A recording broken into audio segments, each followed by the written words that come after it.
Hello बच्चों, let's read this question. The question says assertion the tires of aeroplanes are slightly conducting. Reason: during takeoff and landing of aeroplanes, the friction between tires and the runway may cause electrification of tires. Option first, both assertion and reason are correct, and reason is the correct explanation of assertion. Option second, both assertion and reason are correct, but reason is not the correct explanation of assertion. Option third, assertion is correct, but reason is incorrect. Option fourth, assertion is incorrect, but reason is correct.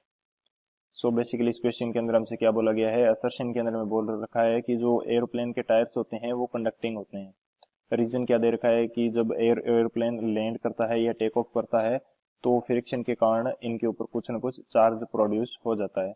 तो बात करते हैं की concept की।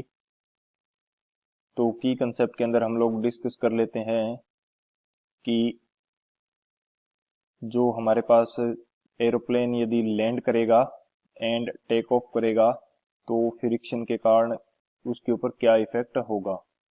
So first की concept के अंदर हम बात करते हैं charge is induced due to friction, यानी कि फ्रिक्शन के कारण हमारे पास चार्ज इंड्यूस हो सकता है। ये हमारे पास एक तो की कंसेप्ट है फर्स्ट। सेकंड की कंसेप्ट हमारे पास क्या है कि जो अर्थ है ये हमारे पास सोर्स एंड सिंक की तरह बिहेव करती है, both positive and negative charge के लिए। अर्थ behaves as source and sink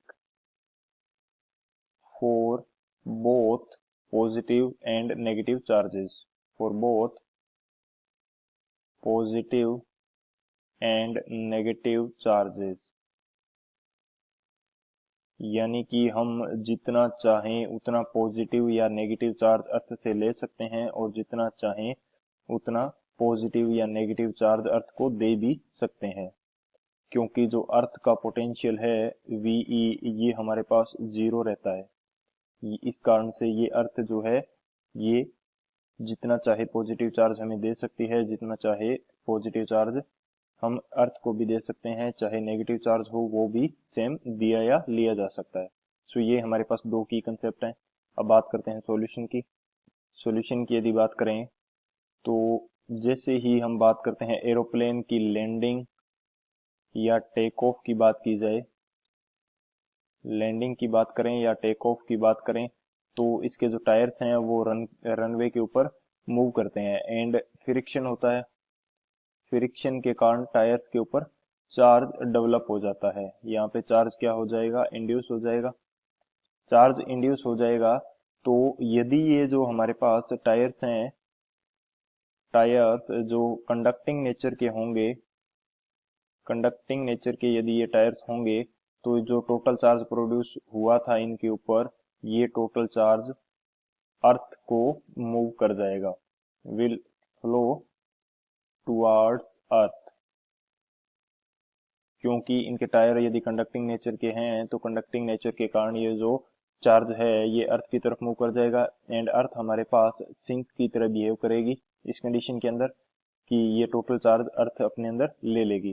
क्योंकि इन टायर्स के ऊपर यदि चार्ज डेवलप हो रहा है तो अर्थ एंड टायर के बीच में पोटेंशियल डिफरेंस जनरेट होगा।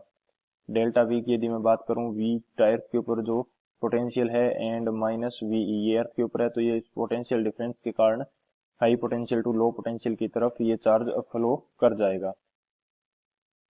सो हमारे पास जो असर्शन था ये हमारा करेक्ट है एंड इसके पीछे का जो रीजन है कि फ्रिक्शन के कारण इनके ऊपर चार्ज डेवलप हो जाता है ये भी करेक्ट है एंड ये जो रीजन है ये असर्शन का करेक्ट एक्सप्लेनेशन भी है। सो बात करते हैं ऑप्शन की, कौन सा ऑप्शन हमारे पास करेक्ट हो जाएगा। जो ऑप्शन ए है, both assertion and reason are correct and reason is the correct explanation of assertion, ये हमारा करेक्ट हो जाएगा। So option A is the final answer. I hope you understood it well. Best of luck. Thank you.